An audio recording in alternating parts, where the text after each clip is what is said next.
At the British Council, we have observed a groundswell of two interconnected movements, creativity and purpose-driven business, and why they matter together for our vision of a new economic future. Creativity is becoming more and more crucial on the agendas of almost every country and every big city in the world. And according to the UN, it's happening in every region of the world.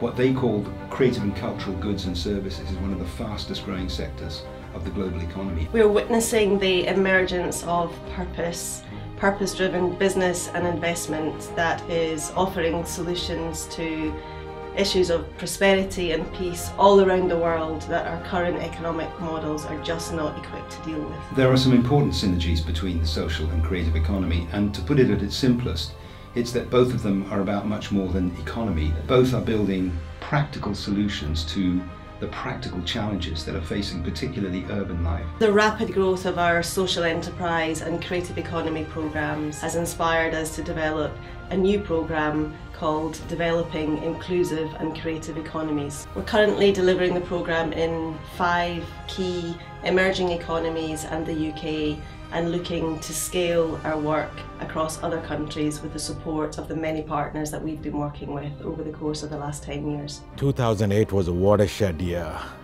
I think what dawned on all of us was what we always suspected, that somewhere in this businesses, the ethics are not as deep as we'd like. And what we've come to learn in this last 10 years is that impact enterprises and social enterprise, which have evolved over the last several decades, but the movement has really come together over the last decade, is an answer. Creativity is going to be critical in this new economy as we build people and planet-focused impact economies. Unless you are creative, your mind is not going to work in a way that you find solutions. Creativity and social impact, or social businesses and creative business together, are for me the future. I think it's really powerful when you have so high-level networks. You know, I mean, British Council is in almost every country of the world. This is really hard to find. DICE can be a great program, not just to inspire the first 5 countries it is working with, but to create a little bit of a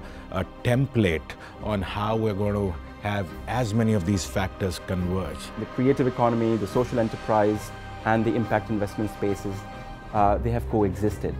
But this convergence with the GSG's access to capital and the investor sector, and the best practices of creative economy and social enterprise through British Council can create a catalyst movement that can actually transform the bottom of the pyramid.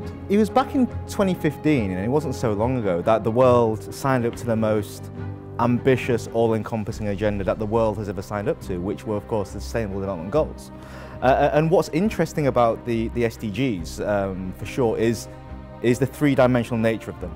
So it's looking to impact economy, society and the environment, or people, planet, prosperity, however you want to frame that. More often than not, politicians, governments are inspired by the very personal story, or hearing what another government is doing in another part of the world. And that's why I think the British Council play a really critical role, actually, in telling those really inspirational stories at a very human level. The opportunity that we have and the necessity that we have to think creatively in the future can be summed up in this way. If oil was the fuel that drove the 20th century economy, creativity is the fuel that will drive the 21st century economy.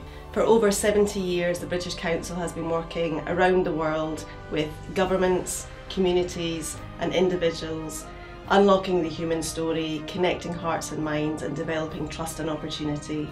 Now we want to really use that momentum to develop more creative solutions to social problems with our partners and bring real change. I'm in this space because as a child of a refugee family coming out of poverty myself, I have seen what a great country and a great society can help do for people. We owe that to our future generations. I think a purposeful life for me and for many others like me, millions, is about dedicating ourselves to this larger impact movement so that we leave behind a world better than what we inherited.